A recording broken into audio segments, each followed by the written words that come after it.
Hi everyone, and welcome to the latest Top Marks video, where we are going to focus on the Grover terms objectivity and validity. Grover is an acronym that we use when studying research methods, and if you understand all of the Grover terms, you'll be able to evaluate sociological research, whether it's your own or someone else's, with confidence. Just to let you know, this video does exceed 10 minutes, but we are tackling two important key terms in one go. So, to get the most out of this video, you might want to watch it and then write down what you can remember, or take notes as you watch and listen, refining them at the end. Feel free to draw too, whatever works for you. To start then, Grover stands for generalizability, representativeness, objectivity, validity, ethics, and reliability. This video focuses on the third and fourth terms, objectivity and validity. And there are two other Top Marks videos on the remaining Grover terms, as well as videos on positivism and interpretivism, which you may also find useful. We can begin with objectivity then. To be objective is to be value or bias free, so to remain impartial and not take a side. It is often referred to as value freedom. Objectivity might be raised or lowered in various ways during the research process. The three we'll focus on here are the researcher's own views, the methods chosen, and how the data are analysed. Let's have a look at each in turn. Firstly then, objectivity can be lowered because of the researcher's own views and values impacting on the research tools and how they're designed, and also how the research is carried out. An example of where this has happened is in the sociologist Gordon Marshall's research, looking at whether social class was still an important part of a person's identity. As a neo-Marxist, Marshall held the belief that social class was indeed important. In his research, Marshall devised a questionnaire which he read out to respondents, compiled of open and closed questions. After asking 27 questions, Marshall asked, "Do you believe social class is important?" Having just been asked 27 questions about social class, respondents would know that Marshall probably thought it to be an important topic. As a result, respondents would have arguably been more likely to respond yes to this question in order to please Marshall. This is known as social desirability, where the respondent wants to answer in a way that pleases the researcher or makes themselves look good. Secondly, the methods chosen can also raise or lower objectivity, although which methods are most problematic is something that divides positivist and interpretivist sociologists. Generally speaking, positivists argue that quantitative methods, like questionnaires, where the researcher is unlikely to establish a personal relationship with respondents, are high in objectivity, see the arrows to help, as the respondent is unlikely to be influenced by the researcher's social characteristics. Interpretivists, on the other hand, argue that the fact that the researcher dictates the questions in questionnaires actually lowers objectivity, as respondents are restricted by the researcher's own views and preconceptions. Interpretivists would instead argue that qualitative methods, like interviews and observations, are higher in objectivity, as they allow respondents to take the lead and speak about what they feel is most important, rather than being tied to the researcher's agenda. Positivists would argue the opposite, suggesting that in these situations, researchers are more likely to disclose their own views, even in subtle ways, such as nodding enthusiastically at some responses and not at others, thus affecting how the respondent answers subsequent questions. Positivist sociologists are also critical of participant observation, for there is a risk the researcher may go native and become too close to the group, failing to see things from an objective standpoint. Both Maurice Punch's research into police corruption and Sudhir Venkatesh's study of a Chicago gang, which I mentioned in our video on interpretivism, provide evidence of this. Finally, issues of objectivity also come into play not just when collecting data, but also when analysing it. Sociologists need to be careful not to cherry-pick data, that is, choose the parts that support their hypothesis or viewpoint.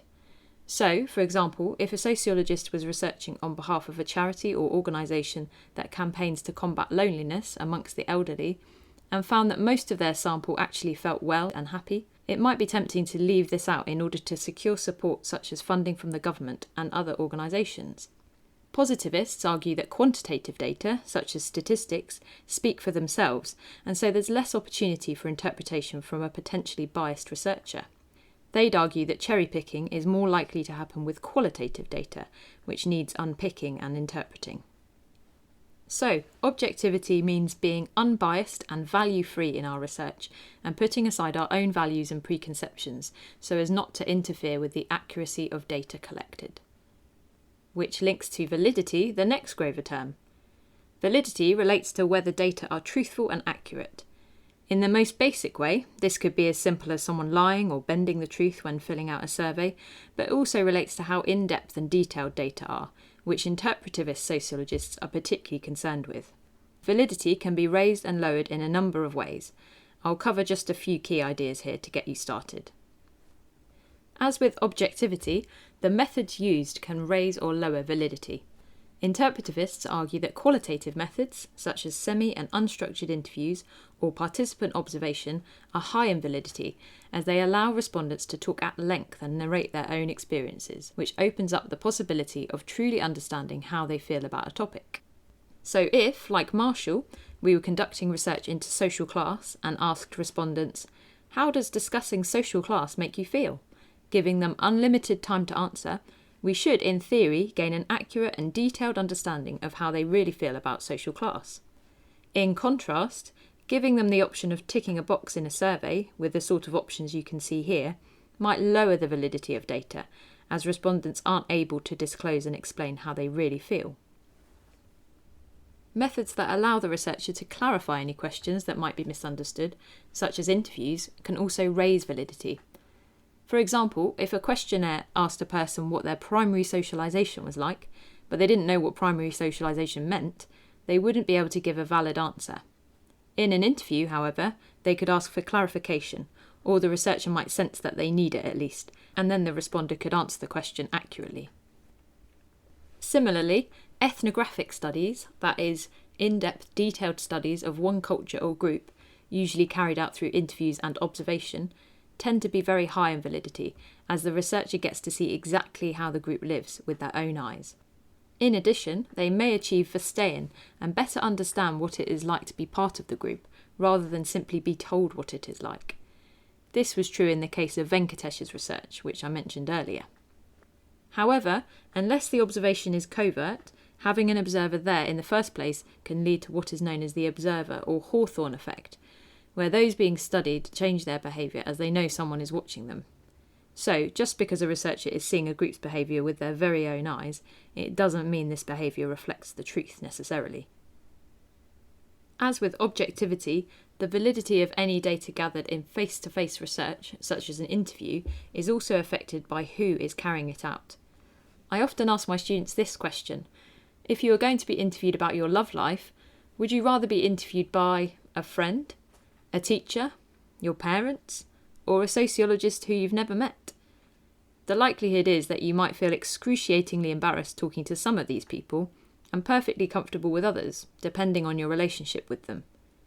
This links to the concept of interviewer bias, which is where the characteristics of the interviewer, such as their gender, social class, or ethnicity, impact the responses of the interviewee.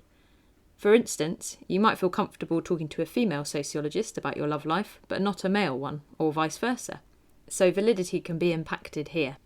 There are lots of other things that can impact the validity of data, but this gives you a few starting points. So, if you are ever conducting research of your own, or evaluating the objectivity and validity of other research, which some exam questions might ask you to do, here are 3 key things to look out for. Firstly, see whether the researcher used quantitative or qualitative methods. With objectivity, this could be raised or lowered in either case. You simply need to question whether the researcher's own views or values may have come into play during the research. Look out for things like leading questions in questionnaires, or the researcher cherry-picking the data from interview transcripts or observation notes. In terms of validity, interpretivist sociologists argue that validity tends to be far higher where qualitative methods are used, as these allow for more depth and detail to be obtained. Positivists, on the other hand, would argue that quantitative methods are best for ensuring validity. They would say that qualitative methods are vulnerable to things such as the observer effect and interviewer bias. So it's not simple enough to conclude that some data are valid and others are not. You need to bring the perspectives of these two groups into your evaluation. It's also important to note that whether a method gains valid data may also depend on the topic being studied. For example, anonymous questionnaires may be much better than interviews for raising validity when it comes to personal topics, such as crime or relationships. So always look at the context of research when evaluating. Secondly, look for any incidences where the researcher may have disclosed their opinions or even just their social characteristics with their respondents. The research might be carried out by someone who identifies as a Marxist or feminist. If so, make a note of this. A researcher who has strong views on social class, for instance, might influence the data gathered in the questions they ask, how they ask them, and also the data that they select in their write-up. This is an issue of objectivity. In addition, respondents may answer differently depending on more obvious characteristics of the researcher. For example, a British Asian sociologist interviewing people about their attitudes to multiculturalism in the UK may not gain truly valid data from respondents who hold somewhat racist or xenophobic views. Lastly, look for any other key details that might signal validity or objectivity being raised or lowered. This could be things such as the length of time interviews went on for, longer signals that there will be more depth and detail, raising validity, how the sample was selected, anything that suggests the researcher had or indeed lacked a rapport with respondents, or anything that suggests the researcher was able to achieve for stay-in. For this, it's a good idea to revise research methods keywords and practice using them in your writing. In terms of further revision or reading, one of the best things that you can do is look at the methodology sections of sociological research that you know about, and see if you can evaluate it in terms of its objectivity and validity. If you want some good examples of research that relates closely to these Grover terms, have a look at Sudhir Venkatesh's study Gang Leader for a Day, Valerie Hayes' study The Company She Keeps on Girls' Friendships, and Gordon Marshall's Social Class in Modern Britain. Now you've watched the video, see if you can answer these questions or complete these activities next time you're revising. Start by writing down all of the research methods that you know.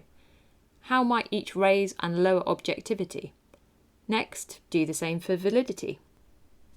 Try defining these key terms: rapport, cherry pick, social desirability, interviewer bias, Verstehen, ethnographic research, going native, covert and overt. Do they relate to objectivity, validity, or both? Explain how. Interpretivists and positivists disagree on what constitutes valid data and how it might be achieved. Why is this? As a note, you might want to look at our videos on this or ask your teacher to help you answer. Don't forget that you can subscribe to Top Marks in order to ensure you stay up to date with all the latest revision videos. Just hit the subscribe button below. Thanks for watching, and I hope this helps you on your way to sociology success.